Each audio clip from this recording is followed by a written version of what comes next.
Bienvenidos, estamos en la plataforma logística del Centro Especial de Empleo de Asproseat en Hospitalet de Llobregat.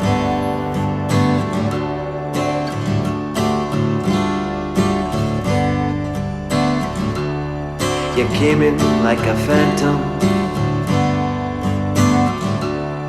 Your touch is like some... Disponemos de 3.500 ubicaciones y nuestra tarea consiste en la recepción de mercancías y preparación de pedidos mediante radiofrecuencia.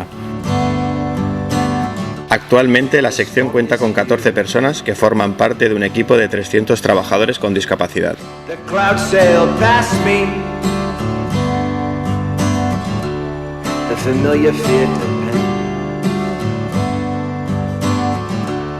I locked my heart away on an island full of fish, and you go, and you take it on away again, and you go, and you take it